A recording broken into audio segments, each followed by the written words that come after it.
All right. Hey, guys. Thanks for joining us. Paul, you look like you have a halo above your head. I'm a punker. Very saintly today. Mohawk/halo. All right. We have a ton of stuff to talk about today. It's been quite... Well, when's the last time we talked? I think it's been about 2 weeks. Yeah, I think so. And it's been quite a 2 weeks in the political landscape. Well, first of all, tomorrow there is talk that they are going to have another vote on repealing Obamacare. Why is this happening? Haven't we been here before? Yeah, I don't get it. I mean, I don't understand the healthcare issue. It's so complex. But I mean, they tried to repeal it before. Right. It was basically a vote of no confidence. Well, they pulled the bill. But I mean, is there a replacement? Apparently, it's kind of like a name change. Okay. Right. I mean, Trump it's wants not to Kentucky Fried Chicken, it's KFC. Right, exactly. Yeah. Apparently that's what it is. And there's a lot of haggling over the pre-existing condition part. Mm-hmm. Which is pretty significant. Yeah. And the way the last bill went, it went something like there would be about 25 million people who would lose their insurance by like 2025. And so as a person of faith, this brings up a huge issue about social justice and the role of government in, and the role of Christians in protecting the least and the lost and the poor. This is not going to be good generally for the poorer people. No. And but I don't. The whole healthcare issue is so complex. It's so complex. I mean, I will say, case in point, I was one of those people. I am on Obamacare right now. That is my insurance because I'm one of those people. I'm self-employed, and prior to the Affordable Care Act, I have a ton of pre-existing conditions that actually make it nearly impossible for me to get insurance as a self-employed single person by myself. But my pre-existing conditions include recurrent pregnancy loss, completely irrelevant. Nice. The store is closed. Totally irrelevant. But because I had 6 miscarriages, so that, there's the thought that she could have more and it's expensive and that kind of thing. I take anxiety medications occasionally, very occasionally. But, because I have a diagnosis of generalized anxiety disorder, and I have asthma. So, these are not life-threatening, super expensive. I mean, I am actually a person who, never goes to the doctor, ever. Right. But I have enough pre-existing conditions to make me uninsurable. And I know I'm not alone in that. I know there's tons of people like that. Yeah, this is one of those issues where though I'm a Republican, let's just get it over with and get nationalized health care like Canada and the UK has. Right. Let's just get it over with and move on with it. I lived in the UK for a few years. It was fine. My son. Well, aren't they all dying, Yeah, they're Paul? all dying. I mean, they're all waiting for weeks to, Somehow their life expectancy is higher than ours. I feel like when we have this conversation, though, about Europe, everybody has the story of, my uncle lives in Europe and he sat and waited. But Europeans aren't saying, we want to give it up and go to the American system. I think it goes to that issue of rights again, and whether, health coverage is a right. And as a person of faith, I can't argue from a Christian point of view that somebody that's poor not due to laziness but due to repeated illnesses, et cetera, can't get health care. It just seems like a moral issue to me as a Republican, and I think ultimately we have an obligation to take care of the people that are sick and needy, not have 25 million of them kicked out of the system. But Paul, you are a minority in the Republican Party for wanting a single-payer system. Well, I mean, there's Mitt Romney, who, when he was governor of Massachusetts, came up, and again, I don't know the intricacies of it, but I know that he created a state mandated healthcare system. And at one point, Trump, even during the campaign, talked about it. I think it's unusual that this is so clearly drawn as a party thing, because I don't know why this is a party thing, It just doesn't make sense to me that that Republicans are so staunchly, generally, obviously you being an exception, but so many Republicans are so staunchly against this idea. It offends them.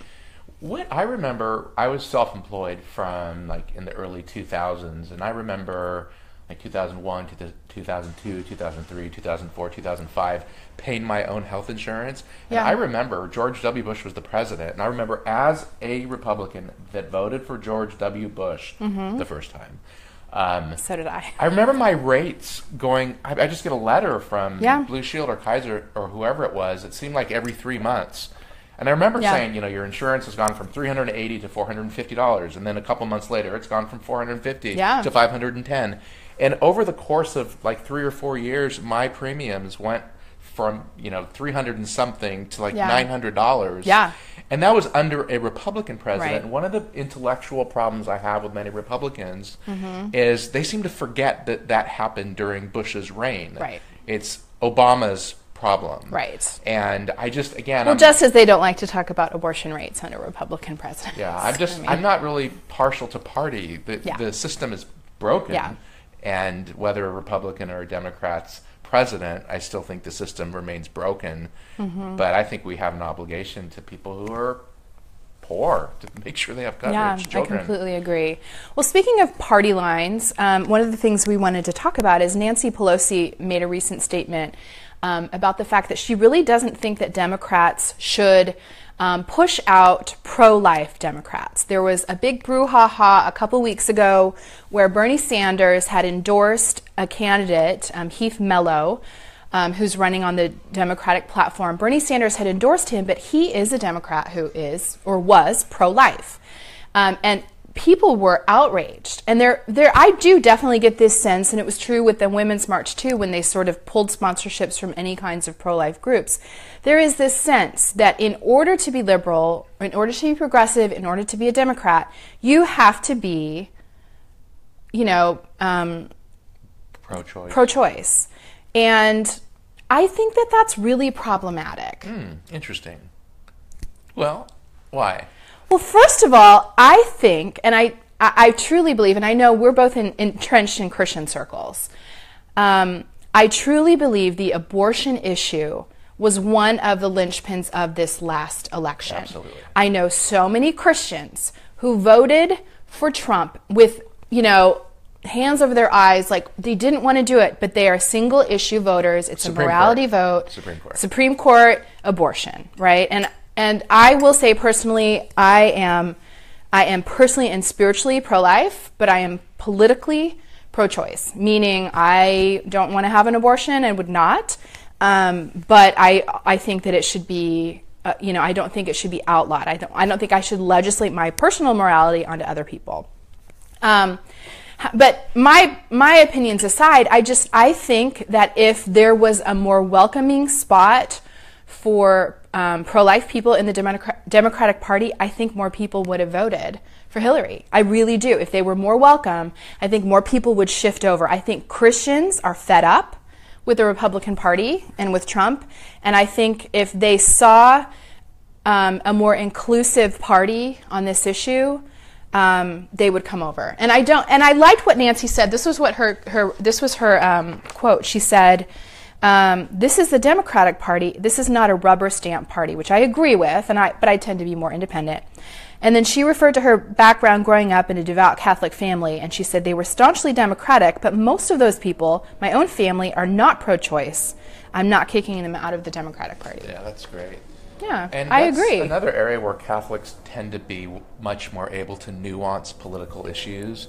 If you look at the percentage of white evangelicals that are for the ban against Muslims, it's 76% the last time they checked. Amongst Roman Catholics, it was like 43%. And so it seems like for some reason the Catholics are able to nuance some of these issues where evangelicals, the white evangelicals, it's very binary, it's black and white. Very. I don't care if he grabs women by the genitals and everything else, as long as he puts. And what's bizarre too about the whole abortion issue is there's this crazy thought that, overturning Roe versus Wade on a national level in the federal Supreme Court would somehow end abortions. There's just this lack of sophistication with respect to the complexity of abortion laws and states' rights. Yeah. People seem to think that just, get rid of Ginsburg, appoint another right-wing judge overturn Roe versus Wade, and we're not going to have any more abortions in this country, and we win. Right, and which is opinion, and it's a faulty opinion. And empirically, not just my opinion, but empirically, what reduces abortions is access to preventative health care, right? Reproductive health care, specifically birth control. That's what reduces abortions, because people have sex, and people are going to continue to have sex, and they need access to birth control. I think another issue for me, and it's weird to say this, but more and more I just look at 435 members of Congress, 100 senators, overwhelmingly men, talking about what women do. Oh, totally. And that's so obvious if you're a liberal, progressive. Yeah. But as a Republican, more and more the optics. I'm starting to feel cringy about, even as a male. Mm-hmm. I mean, I don't want to kill things. I don't believe in capital punishment. I've said this before. The only type of, I guess, violence I believe in is self-defense, right? Which would include certain kinds of wars, like World War II, saving, a people Jews, group, right? A people group. But more and more, hearing men talk about what millions of women do is starting to just seem more and more obscure. For sure. Well, okay, speaking of war, and when war is appropriate and when it's not, are we going to war with North Korea? Yeah. Because I have some very intelligent friends, very connected friends, who are suggesting that this might be an eventuality, which is really frightening. It's complex again. It feels like he's provoking a war. Yeah. I mean, and then I think he backs out. It's kind of like, it's like your kid brother in the back seat who's like this, and then you go, "What are you doing?" And then your brother's like, "I didn't do anything." But it's like, dude, you did something. Yeah. Like, what's the hidden agenda here? I mean, what does he have to gain from us going to war with North Korea? Because this feels like a passive agenda. I don't feel especially safer with Trump as president, talking about sending an armada. I think he said we're sending an armada. Okay, Grandpa. To the peninsula. It's so complicated because we know where their silos are and where their factories are, and we could blow them to smithereens right now. The problem, though, is retaliation against our allies, South Korea and Japan, primarily, and that's where. But also, we don't have a valid reason to go to war with them right now, do we? Them having a missile that would land here in LA. But again, as like a pro-life, pro-life person, as you were kind of saying, I'm against the death penalty. I'm against war under most circumstances. Is them having the potential to harm us a valid reason to go to war?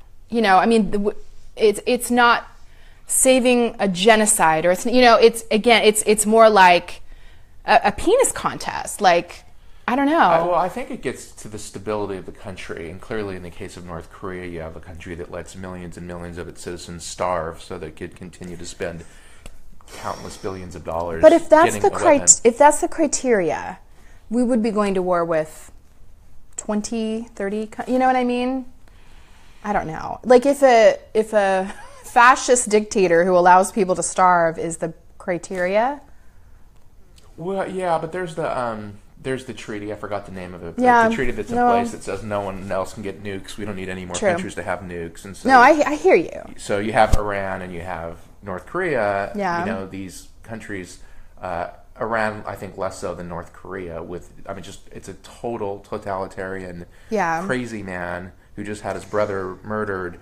And, I agree. And the potential threat to South Korea, Seoul, Korea is, Pyongyang to Seoul is a rock throw. So, but then it's like, on the global scale again too, it's like, why are we the ones to jump in first? Like, if it's been decided that globally, this is an issue, and then, an alliance decides to go to war, but it's just like us being rogue cowboys, it feels like. Well, but Russia and China are, weighing in as well. And ultimately, I think China is going to be the determining factor as to, because it could be a threat to China as well. Well, didn't China say, let's pull back a little, like, let's take a chill pill? No one really knows. We don't seem to know where China is on it, but what seems clear is Trump becomes president, and it just suddenly seems, to me, it just seems tense. More shady and tense. Yeah, I agree. And then Trump came out 2 days ago and said he would love, I had the quote somewhere, but that he would love to meet with Kim Jong-un, which, I mean, presidents don't say that. You are not supposed to say that. He really pissed off John McCain, everybody. John McCain had very strong words about how that was the wrong thing to say, and it gives credence and credibility to, you know, the dictator who's very evil. Yeah. These are complicated issues. I just don't feel... although I was happy with the bomb strikes on the Syrian air bases, I felt like on the airstrips, I felt like at least there was something being done, to slow down. Well, that is a genocide. That would be, you know, probably for both of us an example of a time when perhaps war is warranted, because what's happening there is a, you know, it's atrocious. Yeah. All right. So another issue. The non-proliferation weapons treaty. Thank you, Amber. Yeah. Thank you. So another issue we wanted to talk about, there are two things that happened yesterday, kind of in the Black Lives Matter realm. It was announced that in the Alton Sterling case, there was no criminal indictment, federal indictment of the cops involved in his shooting. Now, if you're not familiar with that case, he was shot at close range while on the ground, laying on the ground with his back up, and he was shot into the back 6 times. And killed. 3 times in the front, and then 3 times in the back. Okay. But shot excessively. Now, Alton was armed. However, here's the issue with that. This is a list of gun laws in Louisiana. Okay. So Alton had every right to be armed, because in Louisiana, you can buy a gun without a permit. You can carry a gun without a permit. You can open carry without a permit. So, I mean, he basically had every right to have a gun on him. You know, so here's the problem. You've got, I think, the same people group who are like pro-gun rights, who are like, well, you know, we have to make sure that the cops feel safe. But you can't really have it both ways. But regardless, even if he was in a state where, you know, he's not supposed to have a gun on him, you shouldn't get shot because you have a gun on your person. You know, you shouldn't be shot for that. I mean, he was not holding the gun, wielding the gun at anyone. It's just, and it, you know, it's, aside from all that, it's just another example of police brutality and a lack of accountability in the police brutality. I mean, it's bad enough that this continues to happen, but then it continues to happen and people are not, they're not getting consequences for it. It's disgusting. I'm a little more skeptical on this one, and I agree with everything that you just said. And he was tasered twice, but I've heard a lot of cops, like good cops, say that it's scary when in that moment, and he did end up having, Alton Sterling did end up having that gun, which was loaded with 6 bullets in it. And I just always wonder about, in this case, the Clarence Crutcher case, to me, it's like he had no gun. His hands were in the air. There were 4 cops. You know, he was in the middle of a street, and they shot him. That one is shot in cold blood and executed like an animal. But in this case, I just wonder about that moment and the fear that could go, you know, that a cop would experience. They couldn't, I guess they couldn't see the right hand as to whether he, you know, he reached for a gun or not. It's pathetic, and I feel I don't like defending the cops in the situation. And the cop that shot him, by the way, had apparently said to him, "I'm going to kill you, bitch," while he was still standing. So that's not about his own fear. Yeah, no. I mean, no, but then when they eventually got into the ground, if he was reaching for a gun, it's really complicated. But nonetheless, they did find out that the cop that shot him 6 times said to him before he was on the ground, "I'm going to kill you." And he bitch. Held a gun to his head. And he held a gun to his head. Previous to him getting on the ground. Which is just, and so this cop won't be prosecuted on the federal level, but it is going to be picked up by the state, and they think that the chances of It's just such a mess. Well, we'll see. I mean, I feel like this kind of stuff continues to happen and people continue to get off, and they are put on administrative leave instead of fired. Another thing that happened a couple days ago, but it's just kind of gaining traction in the news, is there was another shooting of an unarmed black teen. His name is Jordan Evans. He was at a party where cops were called because there was underage drinking, and there were reports that a gun had been fired at the party, not by this group of teens. They were driving away from the party. Now, initially, he was in the car. It's so sad. He was in the car with his two brothers, and apparently they were a very close family. Really good kid. Not that matters, because bad kids shouldn't be shot either. But apparently in the first police report, it was reported that they were aggressively driving backwards towards the cops. And come to find out, after body cam footage emerged, that was not the case, and they were driving away, and the cop shot into the car and killed him. From behind? From behind. So again, we have another case where cops are trying to cover up. And I want to say this really clearly. I don't dislike cops. My sister was a cop for a very long time. I have a lot of empathy for the fear and the weight of the job. My neighbor is a cop. My brother-in-law was a cop. I have a lot of respect for that job. I don't think all cops are bad. I don't think all cops are racist. But I do think that we have, all of us, myself included, have some implicit racial bias as a result of living in a white supremacist country that was built on white supremacy, and that continues to this day. Prime example is the fact that, the cop who shot this teen is not arrested. Now, if a black man shot my white kid, he would be in jail right now, right? I mean, we know that to be true. And so, yeah, I don't know. It's so troubling to me. It's so scary. As a mom of, two black kids, and one of whom looks like he's 15, it's really scary.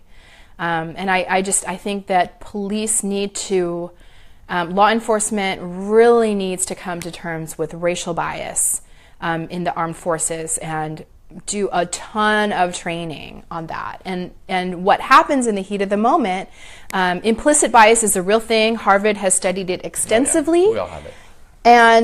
And yet no one's, I don't think police forces are talking about it enough. What happens in the heat of the moment, and what threat do you perceive as a result of the person's race?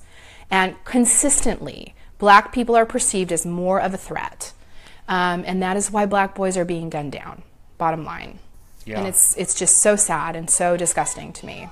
And I think the hard part for me as a Christian, as a person of faith, is that there really is this divide between what I would call Republican churches and Democrat churches. Yeah.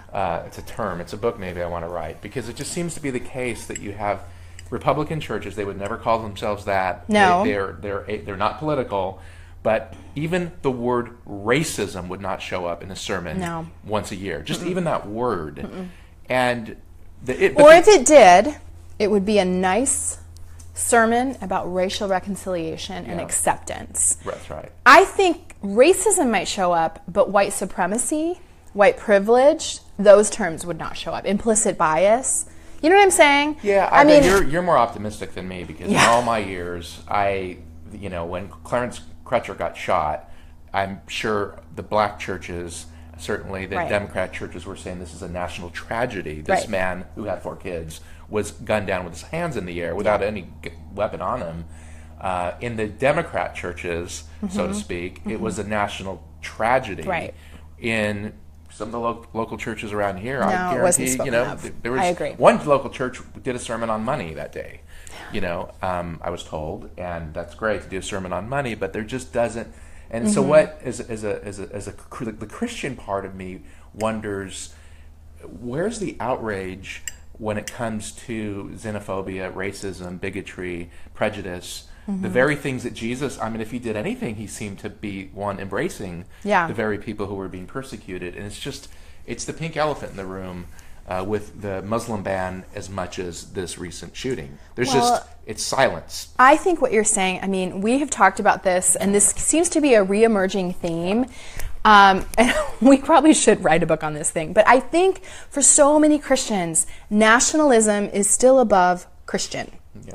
And it is hard to be a nationalist and to reconcile with white supremacy. It's hard. It's almost impossible. And so when you have nationalism or your own political party above your Christian faith, then that's always going to trump. You know, not to be punny, but it's always going to be above, you know. And so while your faith might be saying racism is wrong, xenophobia is wrong, you know, Jesus cared about marginalized people, but your nationalism or your Republican tie is saying hashtag all lives matter, you know, racism isn't a thing. And it's funny because I get accused literally by many Republican friends of being a liberal, you know, a wolf in sheep's clothing. But all I'm really trying to say is, I mean, this might sound weird or arrogant, but I'm rational. I'm rational. These things are tragedies. Let's just be honest. Right. You know, Clarence Crutcher, if you don't know who he is, Google him, look at the video. We should be outraged that things like this are happening in our country. Everyone should know his name. Everyone should know Tamir Rice's name. Yeah. These refugees, I posted something on, you know, the Christian Muslim Alliance social media today of, you know, these refugees in Yemen. These are little tiny children. They're banned from coming into our country. They're dying. And why can't we, as Republicans, just call it what it is and say, no, we should not ban all refugees who just happen to be Muslim, who are 2 years old or 4 years old. It's just, we let tens of thousands of refugees into this country every year. Let's just be honest. Let's just have, you know. I think there is a block, a real block. And I do think it's the tie to the Republican Party. I think that's the block. Yeah. I don't think it's Scripture, because Scripture, I don't know, you know. I don't know. I think it's huge. It's just not the outrage, and it would seem to me that Christians should be the ones that are. You're outraged over these racial issues, and you have been for a long time. I just wonder. It's just the word privilege. I mean, I guess if you're white and you're living in a white suburb, and like, who the hell cares about some guy that got shot in some other state? I mean, it's not going to affect you. Totally. Or you're just going to say, you know, well, if they follow the law. Jeff Sessions said that very thing recently. Made that statement, like, well, you know, citizens have got to follow the law. Well, they should. I agree that they should. But the consequence of not following the law should not be being shot to death. No, and I had this argument last year with somebody on social media, and it was over Clarence Crutcher, because I think they found out later that he was on drugs or something. And so if he's under the if you're under the influence, if you have a 1.5 BAC level and you're driving and you run a red light and the cop pulls you over, you get a ticket for your DUI, but you don't get a ticket for running the red light because you were under the influence. You're not culpable because you're not rational. And so I said this to my friend. I said, if the guy was stoned and he didn't put his hands down right away, you don't shoot him to death. And I guarantee if it was your white son living in Newport Beach driving his Porsche and he was 18 years old and he was drunk, the whole flipping nation would come out against it. I was about to say the very same thing. If we started applying this to white kids, and every time a white kid broke the law, every time a stupid white kid got drunk, underage, and they got shot and killed, we would be outraged. I mean, I did illegal things when I was a teenager all the time. I drank underage. I shoplifted. I did stupid things. I smoked pot. Sorry, Mom. Hopefully no children are listening. But, you know, it's absurd to think that every time a teen does something illegal, it's acceptable for them to be shot. And I agree. If this was happening to white kids, there's no way Jeff Sessions would be standing up and saying, well... And it's Jeff Sessions of all people. I like what, Kristen, your comment, you say some Republicans remain silent on things they believe are completely wrong because they don't want to be seen as a liberal.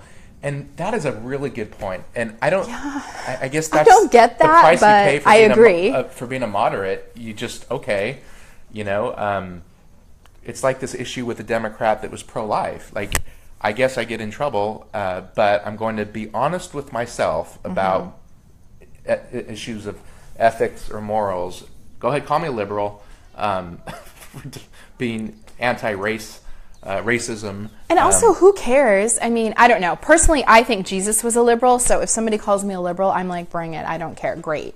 And I've explained that very thing to my kids. You know, when I'm trying to explain politics to them, I'll explain, like, conservatives, you know, think this and liberals think that. And I try to let them choose, but, you know, they're like, yeah, well, I think I'm a liberal.